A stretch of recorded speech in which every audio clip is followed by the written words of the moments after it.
আসসালামু আলাইকুম। তুরজাজ বিশেষ টিউটোরিয়ালে আপনাদের সবাইকে স্বাগতম। আমাদের ধারাবাহিক সাধারণ জ্ঞানের ক্লাস বাংলার প্রাচীন রাজবংশ। আমরা সর্বশেষ যেই রাজবংশটি নিয়ে ক্লাস করেছিলাম, আলোচনা করেছিলাম, সেটি ছিল বাংলার গৌরবংশ। আজকে আমাদের ক্লাসের আলোচ্য বিষয় হচ্ছে পাল বংশ। এই পাল বংশ ভারতীয় উপমহাদেশে একটি নতুন যুগের সূচনা করেছিল, একটি নতুন ধারার সূচনা করেছিল।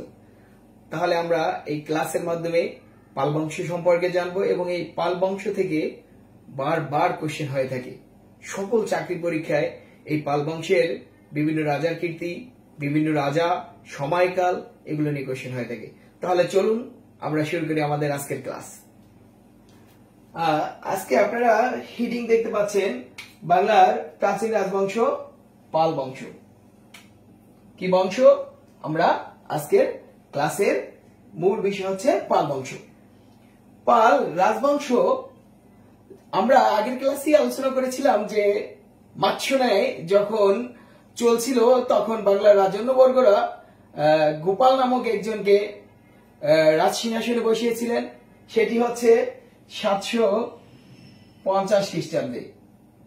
কিন্তু 750 খ্রিস্টাব্দে গোপাল রাজ সিংহাসনে বসলেও তিনি আনুষ্ঠানিকভাবে রাজা সিংহাসনে বসেননি। তিনি রাজ সিংহাসনের দায়িত্ব এবং রাজ্য শাসনের দায়িত্ব গ্রহণ করেন 756 খ্রিস্টাব্দে। আর এই গোপাল প্রতিষ্ঠিত পাল বংশ 756 খ্রিস্টাব্দে প্রতিষ্ঠিত হলেও 400 বছর বাংলা শাসন করেছিলেন। 1161 খ্রিস্টাব্দ পর্যন্ত পাল বংশ বাংলা শাসন করেছিলেন। এবং এই গোপাল প্রতিষ্ঠিত পাল বংশ বাংলায় 40তম BCS এ কোশ্চেন এসেছিল যে বাংলায় কোন রাজবংশ বংশানুক্রমিক শাসন শুরু করেছিলেন। বংশানুক্রমিক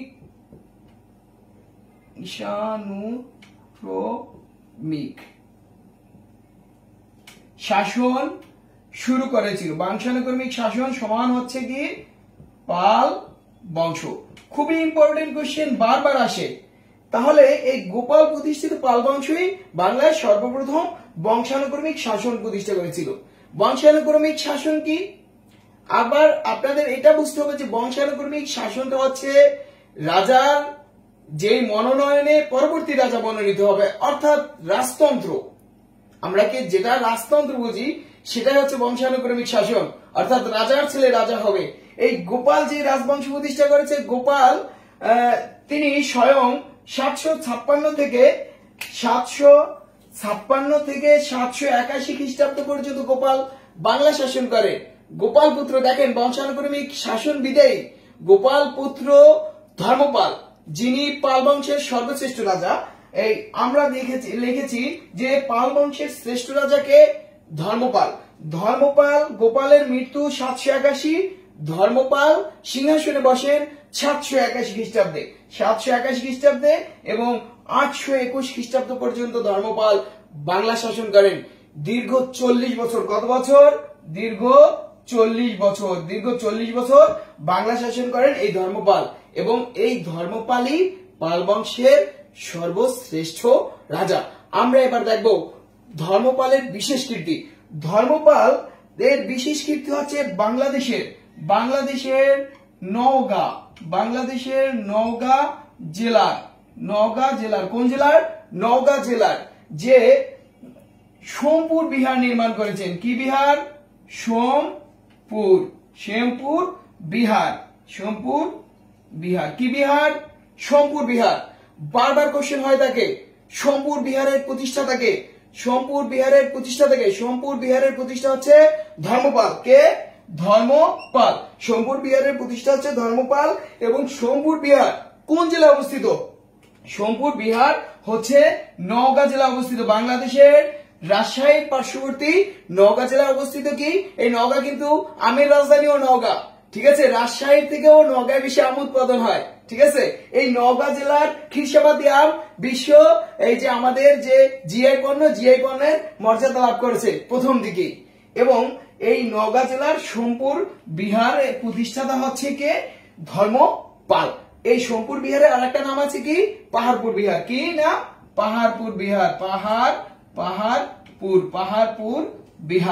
পাহাড়পুর বিহার।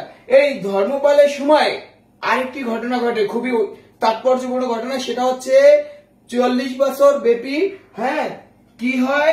ত্রিসংঘ যুদ্ধ। কি? ত্রিসংঘ যুদ্ধ হয়। কার সময়? ধর্মপালের সময়। কি যুদ্ধ? ত্রিসংঘ যুদ্ধ হয়। কার সময়? ধর্মপালের সময়। তাহলে আমরা দেখলাম যে ধর্মপাল হচ্ছে পাল বংশের শ্রেষ্ঠ রাজা। তিনি 40 বছর শাসন করেছেন এবং তিনি সোমপুর বিহার প্রতিষ্ঠা করেছেন। আরেকটি গুরুত্বপূর্ণ ইনফরমেশন যেটি বারবার আসে, যে সোমপুর বিহার কত সালে ইউনেস্কো ইউনেস্কো কি করছে? বিশ্ব ঐতিহ্যের মর্যাদা দিয়েছে। কি দিয়েছে? বিশ্ব ঐতিহ্য ঐতিহ্যের মর্যাদা দিয়েছে। কত সালে? সোমপুর বিহার বিশ্ব যে ঐতিহ্যের মর্যাদা পেয়েছে 1985 সালে। কত সালে? 1985 সালে। খুবই গুরুত্বপূর্ণ।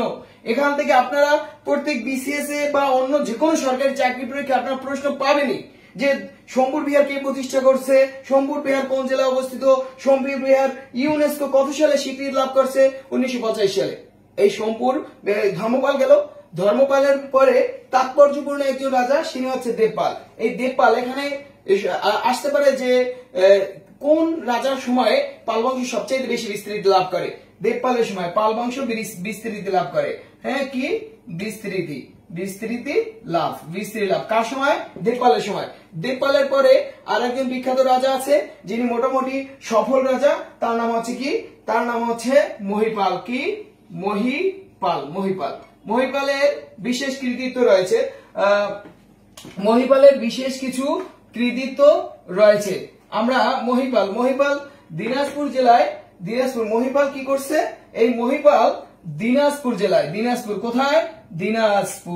দিনাজপুর কোথায়? বাংলাদেশের উত্তর পশ্চিম কোণে অবস্থিত দিনাজপুর জেলা কি করে? মহিপাল দিঘি নির্মাণ করে। কি? মহিপাল দিঘি নির্মাণ করে। মহিপাল দিঘি নির্মাণ করে। এছাড়াও তিনি আরেকটি দিঘি নির্মাণ করেন, সেটা হচ্ছে কোথায়? সেটা হচ্ছে পশ্চিমবঙ্গে। সেটা হচ্ছে এটা হচ্ছে মুর্শিদাবাদের নিকটবর্তী একটি জায়গায় তিনি আরেকটি বড় দিঘি নামে একটি দিঘি নির্মাণ করেন। এটা হচ্ছে যে মহিপালের পরে আরেকজন বিখ্যাত রাজা হচ্ছে রামপাল। তার মোটামুটি তার সাফল্য, একজন সফল রাজা হিসেবে তাকে গণ্য করা যায়। কে? রামপাল। এই রামপালের শাসন সম্পর্কে আমরা জানতে পারি যে মধ্যযুগের বাংলা সাহিত্যের একজন বিখ্যাত কবি, তার নাম কি? সন্ধ্যাকর নন্দী। কি নাম?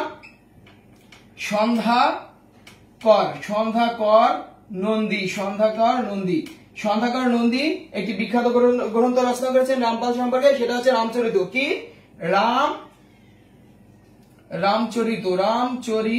রামচরিত। কে? রামপাল সম্পর্কে সন্ধ্যাকর নন্দী বাংলা সাহিত্যের মধ্যযুগের অন্যতম একজন কবি। এই সন্ধ্যাকর নন্দী লিখেছে রামচরিত থেকে আমরা রামপাল সম্পর্কে জানতে পারি। এরপরে উল্লেখযোগ্য যে রাজা পাল বংশের, যাকে আমরা সর্বশেষ রাজা বলতে পারি, তিনি হচ্ছেন দেবপাল। এই দেবপালের সময় 1161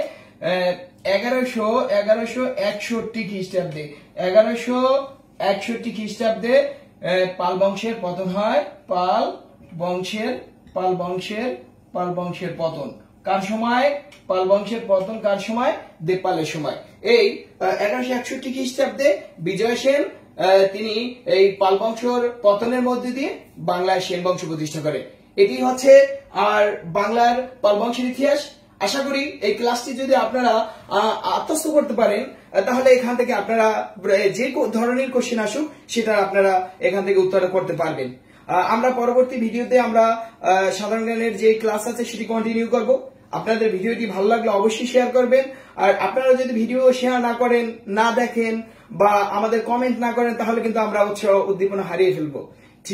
সুতরাং আপনারা অবশ্যই ভিডিওটি দেখবেন এবং কমেন্ট করবেন, ফলো করবেন এবং শেয়ার করবেন। আর আপনাদের পরিচিত চাকরি প্রার্থীদের আমাদের পেজে ইনভাইট করবেন। সবার জন্য অনেক অনেক শুভকামনা। আর এখানে শেষ করছি আজকের ক্লাস। আসসালামু আলাইকুম।